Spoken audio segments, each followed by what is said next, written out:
नमस्कार, कैसे हैं आप लोग? ठीक है? सुनाई नहीं दिया मुझे। ठीक है आप लोग? तो मैं आपसे दो तीन चीजें कहना चाहता हूं। एक साल पहले हमने भारत जोड़ो यात्रा की, आपने देखा होगा। देखा? कन्याकुमारी से कश्मीर तक चले, नफरत के बाजार में मोहब्बत की दुकान खोली, क्योंकि एक विचारधारा है देश में आजकल, नफरत की विचारधारा, हिंसा की विचारधारा, जो लोगों को बांटती है, लोगों को डराती है, धमकाती है। इसके खिलाफ हमने भारत जोड़ो यात्रा की। बहुत सारे लोग आए, झारखंड से आए, उड़ीसा से, बंगाल से, और उन्होंने हमें कहा देखिए आपने भारत जोड़ो यात्रा तो करी कन्याकुमारी से कश्मीर, मगर बंगाल में क्या होगा, झारखंड में क्या होगा, मणिपुर में क्या होगा, उड़ीसा में क्या होगा? आपको दूसरी यात्रा करनी चाहिए, दूसरी भारत जोड़ो यात्रा। और हमने ये बात मान ली और इसलिए मैं आपके सामने आज यहां खड़ा हुआ हूं। और इस यात्रा का भी लक्ष्य नफरत भरी जो विचारधारा है उसके खिलाफ खड़ा होना है, लोगों को जोड़ना है। और जैसे उसमें हमने मोहब्बत की दुकान खोली, इसमें भी हम मोहब्बत की दुकानें खोलना चाहते हैं। इसमें हमने एक शब्द और जोड़ दिया, आपने देखा होगा, भारत जोड़ो न्याय यात्रा। क्योंकि हमें लगता है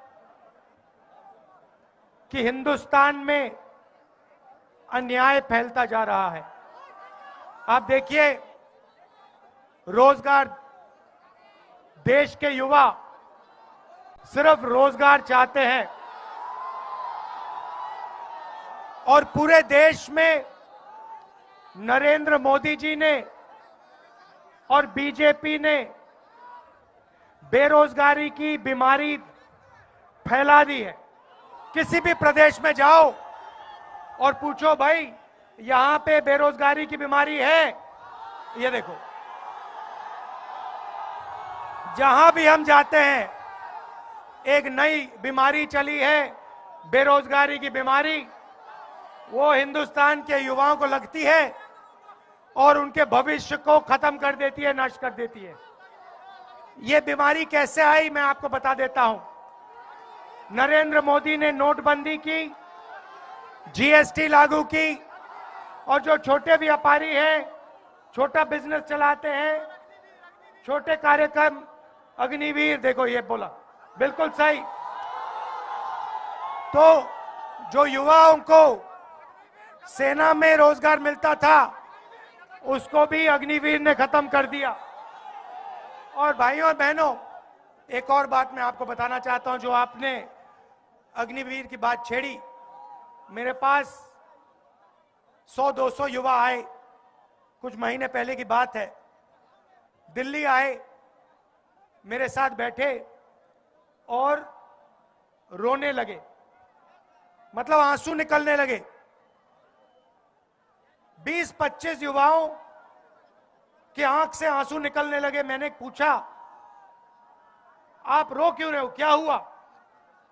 मुझे कहते राहुल जी, हमने 5 साल सेना में जाने की प्रैक्टिस की, रनिंग की, वर्जिश की,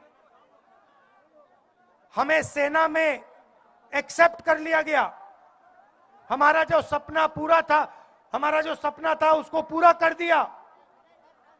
और फिर 3 साल बाद हमें कहते हैं, टाल टाल कर कहते हैं तुम्हें सेना में नहीं लिया जाएगा, क्योंकि अब अग्निवीर लागू हो गया है।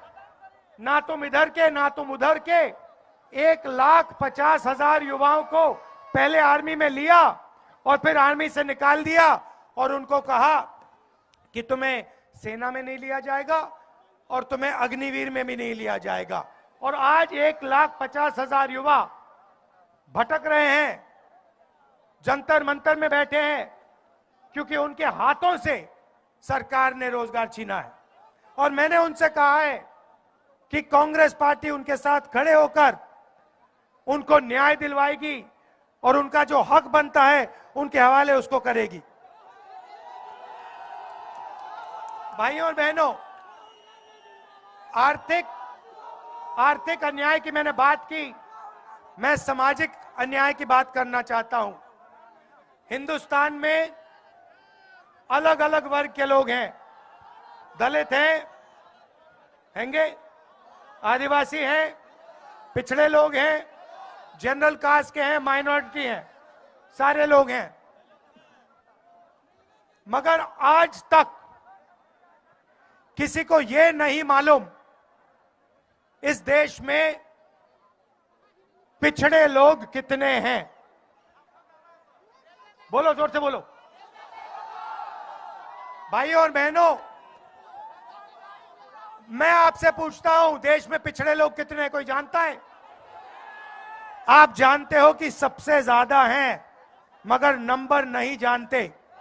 अब आप मुझसे कहोगे, अरे भाई सबसे ज्यादा हैं, नंबर नहीं जानते, तो क्या हुआ? मैं आपको बताता हूं। मैंने दो तीन आंकड़े निकाले। पहला आंकड़ा, हिंदुस्तान की सबसे बड़ी 500 कंपनियों में दलित कितने हैं, आदिवासी कितने हैं? ये बोली बात। दलित कितने? 0। आदिवासी कितने? 0। पिछड़े कितने? 0, एक भी नहीं। फिर मैंने पता लगाया, जो बजट को बांटते हैं 90 अफसर हैं, हिंदुस्तान की सरकार को चलाते हैं, दिल्ली में बैठते हैं। मैंने पता लगाया, इसमें दलित, आदिवासी, पिछड़े कितने? पता लगा 90 में से 3 आदिवासी, 90 में से 3 पिछड़े, 3 दलित, 1 आदिवासी। तो आदिवासियों के खिलाफ, दलितों के खिलाफ, पिछड़ों के खिलाफ दबाकर इस देश में अन्याय हो रहा है। और मैंने कहा कि जैसे किसी की टांग टूटती है तो पहला काम क्या होता है? डॉक्टर के पास जाते हैं ना, पहला काम क्या होता है? आप कहते हो भैया डॉक्टर साहब एक्सरे कराओ, पता लगाना है क्या टूटा। सही बात? तो मैंने यही कहा है, पहले पैसा मांगता है हमारी सरकार। देखिए, हमारी सरकार की कोशिश होगी, जैसे हमने राजस्थान में किया, स्वास्थ्य हमने पूरा का पूरा फ्री कर दिया, दवाई फ्री कर दी, अस्पताल फ्री कर दिया। दिल्ली में सरकार आएगी तो हमारी ये कोशिश होगी कि आप हमें ये ना कह पाओ। मगर मैं जाति जनगणना की बात कर रहा हूं। हम जाति जनगणना की बात कर रहा हूं।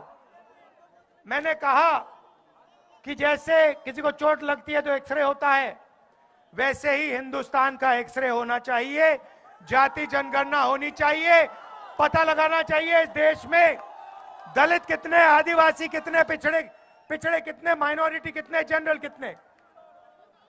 वही पहला कदम है न्याय देने का।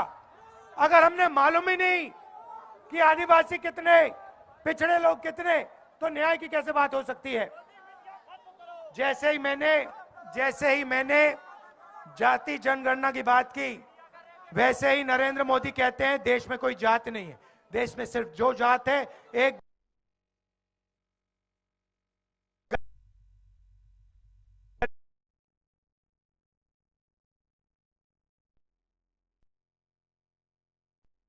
मैंने जाति जनगणना की बात उठाई, नरेंद्र मोदी कहते हैं देश में कोई ओबीसी नहीं, कोई दलित नहीं, कोई आदिवासी नहीं, देश में सिर्फ 2 जात, एक अमीर और गरीब।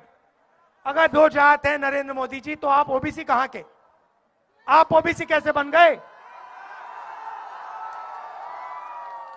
ये मैं आपके सामने रखना चाहता था।